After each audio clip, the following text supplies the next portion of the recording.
नमस्कार, मैं रविंदर कौर, व्याख्याता भौतिकी, शासकीय उच्चतर माध्यमिक विद्यालय बुढ़ार से हूँ। आज हम आपके साथ में क्लास 12th की फिज़िक्स पढ़ाने जा रहे हैं और अपनी एक नई जर्नी स्टार्ट करने जा रहे हैं, ठीक है। और हम आपके साथ में छोटे छोटे वीडियोस लेकर आएंगे और जिसे आप लोग आसानी से समझ सकें और सबको आसानी से सबको नेटवर्क पे सब आप देख सकें, ठीक है। हम अपने चैप्टर्स को सीजी बोर्ड की तैयारी करवाने के हिसाब से हम आपको फिजिक्स पढ़ाएंगे और आपको उसमें वीडियो देख के, वीडियो में अगर कोई चीज़ आपको ना समझ में आई हो, अगर आपको कुछ बात पूछना हो तो आप कमेंट बॉक्स में जाके आप पूछ सकते हैं। और इस तरह से हमारे चैप्टर्स के जो भी हमारा पाठ्य वस्तु है चैप्टर में, वो हम छोटे छोटे हिस्सों में वीडियोस में आपको पूरा विथ नोट्स, ये बोर्ड के ऊपर जैसे आप कॉपी पेंसिल लेके आप अपना नोट कर सकते हैं और पढ़ सकते हैं। जिन बच्चों के पास में अभी बुक्स अवेलेबल नहीं हैं वो भी हमारे इस प्रयास के थ्रू द्वारा पूरा पढ़ सकते हैं और आप आगे बढ़ सकते हैं। हम इस तरह से इजी वे में चलेंगे आगे, आपको साथ में लेते हुए कि आप अपना 12th का सीजी बोर्ड का एग्ज़ाम आसानी से पास कर पाए, ठीक। तो आज हम चालू करते हैं अपना पहला चैप्टर, पहली यूनिट का। यूनिट 1 में हमारा चैप्टर है विद्युत आवेश और क्षेत्र। और मैं बार बार आपसे बोल रही हूँ कि आपको छोटे छोटे हिस्से में वीडियो मिलेगा और पर डे का आप रेगुलर वीडियो देखिए, पार्ट 1 पार्ट 2 करके आपको मिलेगा। पूरा चैप्टर कंप्लीट होएगा इस तरह से, फिर नया चैप्टर जैसे चालू होगा तो आपको फिर नए वीडियोस मिलेंगे। और आप उसमें से आपको कोई चीज़ नहीं समझ आई हो, बार बार मैं कह रही हूँ कि उसको आप कमेंट बॉक्स में जाके कमेंट करके अपना प्रश्न पूछ सकते हैं, तो हम उनका भी निराकरण करेंगे आपका, ठीक है। अब देखिए, अपन आते हैं विद्युत आवेश के ऊपर। तो विद्युत आवेश जो है, विद्युत आवेश सोचने की बात, हम जैसे जाते हैं कि चुंबक के ऊपर, जैसे हमने पढ़ा होगा छोटी क्लासों से भी कि चुंबक के 2 ध्रुव होते हैं, है ना। उत्तर ध्रुव दक्षिण ध्रुव होता है, दोनों समान ध्रुव जो हैं वो प्रतिकर्षण होता है, असमान ध्रुवों में आकर्षण, ये सब जाने। उसी के जैसे हम लोग विद्युत आवेश के भी ऊपर भी स्टडी करने जा रहे हैं। विद्युत आवेश भी हमारे 2 प्रकार के होते हैं, एक धनावेश होता है, एक ऋणावेश होता है। सबसे पहले विद्युत आवेश होता क्या है इसे हम जानेंगे। ये मैंने इसकी परिभाषा यहाँ पास लिखी, आप इसको कॉपी पेन लेके नोट कर सकते हैं, ठीक है।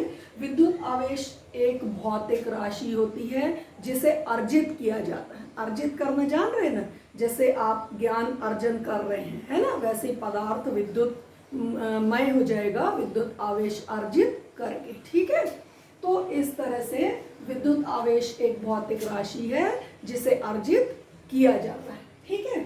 और फिर विद्युत आवेश के जो गुण हैं तो वो है कि ये एक अदिश राशि है और इसका मात्रक कूलम है और ये भी सूत्र दिया है। और ये 2 प्रकार के होते हैं, धनावेश और ऋणावेश। अब आपको पुरानी अपनी 11वीं की कक्षा का कुछ ज्ञान जरूरी होना चाहिए फिजिक्स का। अब देखिए, यहाँ पे अदिश राशि इस्तेमाल की है तो अदिश राशि का आपको पता होना चाहिए। अगर नहीं पता तो देखिए, भौतिक राशियाँ 2 प्रकार की होती हैं, एक सदिश राशि और दूसरी अदिश राशि। अब हमारी भौतिक राशियों में दिशा और परिमाण की बात की जाती है, ठीक है। तो हमारी पहली भौतिक राशि जो सदिश राशि है उसमें दोनों चीज़ होंगी, दिशा और परिमाण दोनों होंगे, ठीक है। और दूसरी जो अदिश राशि होगी उसमें हमारी में दिशा नहीं होगी, केवल परिमाण उपस्थित होगा, तो वह एक अदिश राशि होगी, ठीक है। अब समझ में आया अदिश राशि क्या होती है। अदिश राशि वे भौतिक राशि जिसमें केवल परिमाण उपस्थित होता है, दिशा उपस्थित नहीं होती। और सदिश राशि में दिशा और परिमाण दोनों उपस्थित होते हैं, ठीक। अब आते हैं वापस अपने टॉपिक के ऊपर कि हमारा जो विद्युत आवेश है, जो पदार्थ है, वो विद्युत आवेश 2 प्रकार के होते हैं, पहला धनावेश और दूसरा ऋणावेश, ठीक है। अब धनावेश जो है, धनावेश कैसे आता है उसको देखिए। हम एक प्रयोग करते हैं, बुक में बहुत सारे प्रयोग इस तरह से दिए हैं, छड़ों को रगड़ते हैं। तो अब देखिए कौन से छड़ को किससे रगड़ते हैं तो क्या आवेश आता है, ये आपको याद रखने वाली बात है, ठीक है। तो जैसे कांच की छड़ को रेशम के कपड़े से रगड़ते हैं। एक कांच की छड़ लिए, कांच की छड़ को रेशम के कपड़े से, रेशम का कपड़ा जानते हैं ना, रेशम के कपड़े से रगड़ते हैं तो वो छड़ आवेश युक्त हो जाती है, कांच की छड़। तो कांच की छड़ कौन से आवेश युक्त होती है, धनावेश। तो कांच की छड़ के ऊपर धनावेश उत्पन्न हो जाते हैं, ठीक है। इसी प्रकार से आते हैं ऋणावेश। ऋणावेश के लिए हमको कांच की जगह एबोनाइट की छड़ लेनी होती है, ठीक है। अब एबोनाइट की छड़ लेते हैं। एबोनाइट की छड़ को हम रेशम का कपड़ा नहीं, किससे रगड़ते हैं, बिल्ली की खाल से या ऊनी वस्त्र से, ऊनी कपड़ा या बिल्ली की खाल से एबोनाइट की छड़ को रगड़ते हैं, ठीक है। जैसे आप लोग ने एक उदाहरण देखा होगा, कंघी करते हो आप लोग सूखे बालों में, फिर कागज के टुकड़े खींचती है कंघी, वही सब है, वो भी आवेशित हो जाती है। तो इसी प्रकार हमने पहला जब धनावेश लाने के लिए एक कांच की छड़ को किस कपड़े से रगड़ा, हमने रेशम के कपड़े से रगड़ा तो वो धनावेश युक्त हुई। फिर हमने एबोनाइट की छड़ को बिल्ली की खाल या ऊनी कपड़े से रगड़ा तो वो ऋणावेश युक्त हो गई, ठीक है। तो इस तरह से ऋणावेश और धनावेश उत्पन्न हो गए। अब देखो, जो धनावेश होते हैं, कोई भी पदार्थ है उसमें जितना धनावेश होगा उतना ऋणावेश होगा, तो वो उदासीन अवस्था में होगा, ठीक है। जैसे आप लोगों ने कुर्सी दौड़ सुने होंगे, उसमें एक कुर्सी ज़्यादा होती है या एक कुर्सी कम होती, कैंडिडेट ज़्यादा। तो ऐसा नहीं होता, इसमें जितना कुर्सी उतने कैंडिडेट, तो जितना धनावेश उतना ऋणावेश, दोनों मिलके पदार्थ उदासीन होगा, ठीक है। अब पदार्थ यदि हम लोग उसको इलेक्ट्रॉन प्रोटॉन से भी समझ सकते हैं। जैसे उसमें एक इलेक्ट्रॉन त्यागता है तो क्या बन जाता, धनावेशित बन जाता है, और एक इलेक्ट्रॉन को ग्रहण करता तो क्या बनता, ऋणावेशित बन जाता, ठीक है ना। तो इस तरह से आप जितना डीपली जाएंगे और पढ़ सकते हैं, धनावेश ऋणावेश के बारे में जानकारी ले सकते हैं। तो ये इतनी मेरे हिसाब से सफिशिएंट थी, ठीक है। अब इसके बाद आपका आता है कूलाम का नियम। आप कूलाम के नियम को बहुत अच्छे से समझिए, यही आपको आगे जाके चुंबक में भी काम आएगा, सब जगह यही, बस वहाँ पे आपके संकेत बदल जाते हैं, ठीक है। तो अब अपन आते हैं कूलाम का नियम।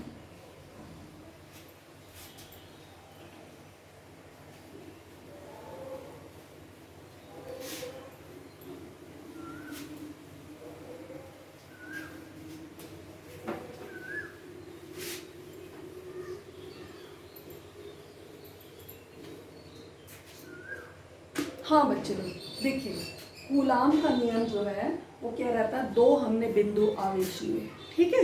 एक धनावेश ले लिया, एक ऋणावेश। जैसे ये हमारा ये सिरे पे हमारा धनावेश रखा, ये सिरे पे ऋणावेश रखा, ये दोनों के बीच की दूरी ले ली r, ठीक है। ये Q1 हो गया, ये Q2 हो गया। तो हमारा कूलाम का नियम क्या कहता है कि दोनों बिंदुओं के जो आवेश है उनके परिमाणों का गुणनफल, जो इनके बीच लगने वाला आकर्षण या प्रतिकर्षण बल है, उनके गुण, जो इन दोनों बिंदुओं के आवेशों के परिमाणों के गुणनफलों के अनुक्रमानुपाती होता और इनके बीच की दूरी के वर्ग के व्युत्क्रमानुपाती होता है। दो पार्ट में आप याद रखो, आसानी से याद रहेगा आपको, इतना खिचड़ी पका के नहीं, ठीक है। फिर से देखिए, जैसे हमने ये एक धनावेश लिया Q1, एक ऋणावेश लिया Q2, ठीक है। इनके बीच F बल लग रहा है, तो बल F जो है वो Q1 और Q2 के अनुक्रमानुपाती, परिमाण जरूर लिखेंगे, मतलब दोनों आवेशों के परिमाणों के अनुक्रम गुणनफलों के अनुक्रमानुपाती और उनके बीच की दूरी के वर्ग के व्युत्क्रमानुपाती होता है, ठीक है। ये देखिए यहाँ पे लिखा है, दो स्थिर बिंदु आवेशों के बीच लगने वाला बल उन आवेशों के परिमाणों के गुणनफल के अनुक्रमानुपाती और उनके बीच की दूरी के वर्ग के व्युत्क्रमानुपाती होता है, ठीक है। ये आप कूलाम के नियम की परिभाषा यहाँ से नोट कर लेंगे। समझ आया? अब आगे कूलाम का नियम आपको समझाते हैं कि कैसा है। ठीक है, एक बार फिर से देखना है कूलाम का नियम। तो देखिए, दो स्थिर बिंदु आवेशों के बीच लगने वाला बल उन आवेशों के परिमाणों के गुणनफलों के अनुक्रमानुपाती और उनके बीच की दूरी के वर्ग के व्युत्क्रमानुपाती होता है। ठीक है, अब हम उसको गणितीय रूप से समझेंगे। ठीक, ये देखिए,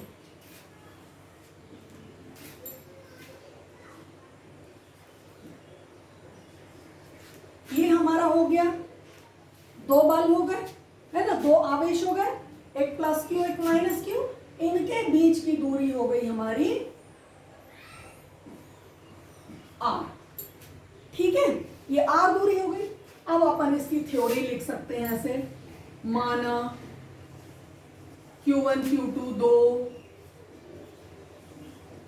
आवेश हैं, इनके बीच की दूरी r है, या इनके बीच की दूरी r है, इनके बीच लगने वाला बल F है।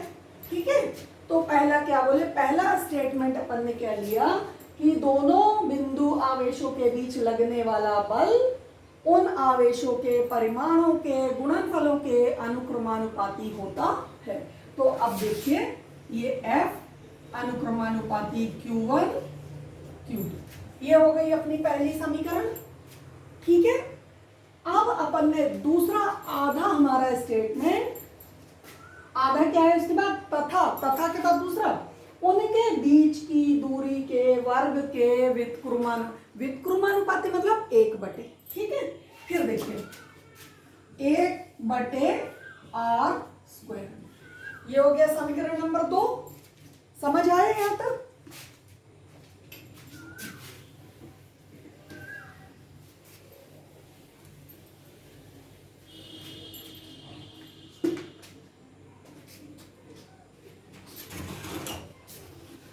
समीकरण 1 तथा 2 से अब हम 1 और 2 को मिलाएंगे। ठीक है, तो हो जाएगा हमारा F अनुक्रमानुपाती Q1 Q2/r²।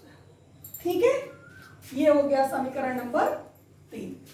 अब हम एक बात याद रखें, अनुक्रमानुपाती निशान जहां पास आता है, जैसे ये अनुक्रमानुपाती आया, हम इधर एक कोई नियतांक जोड़ देंगे, नियतांक का गुणा कर देंगे, तो ये अनुक्रमानुपाती निशान बराबर में बदल जाता है। तो अब हमने यहाँ पे F बराबर K, एक नियतांक K लगा दिया, Q1 Q2/r², ये बन गया हमारा कूलाम का नियम का डेरिवेशन। ठीक है, और जहां के अनुक्रमानुपातिक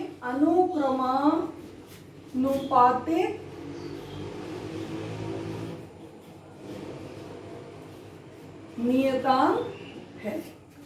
ठीक है, क्लियर हुई बातें?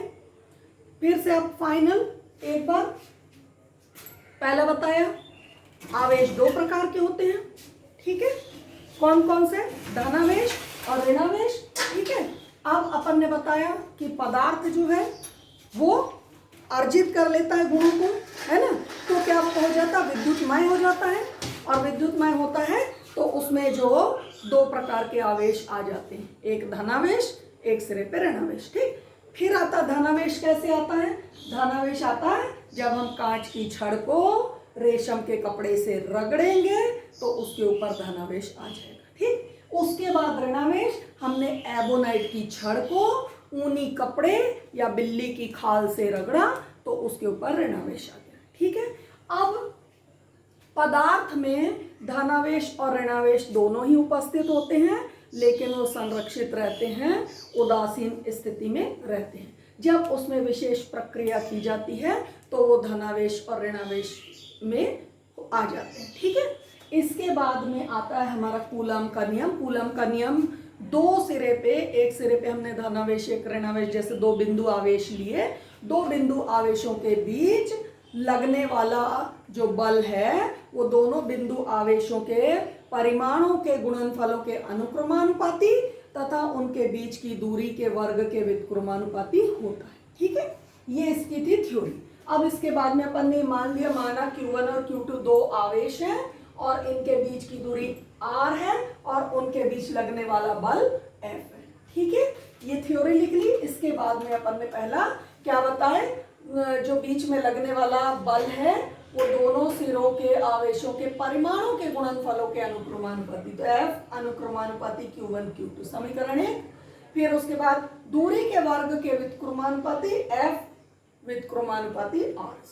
ठीक है, इसके बाद दोनों समीकरण को मिलाया, F अनुक्रमानुपाती Q1 Q2 by R square और एक नियतांक अप्लाई कर दिया तो F बराबर K Q1 Q2 by R square. ठीक है, तो इस तरह से अपन ने आज आवेश के बारे में और कूलाम के नियम के बारे में जाना। तो आप लोग इसे आराम से पढ़िए और पूरा समझने के बाद में, ठीक है, देखने के बाद कॉपी लेके उसको नोट करिए। नोट करने के बाद में आपको अगर कोई कमी लगे या कोई चीज़ नहीं समझ आए, वीडियो को बार बार देखिए। ठीक है, इसके आगे का पार्ट 2 आपको आगे मिल जाएगा। आप चैनल को सब्सक्राइब कीजिए ताकि आपके पास में सबसे पहले नोटिफिकेशन आएगा। Thank you.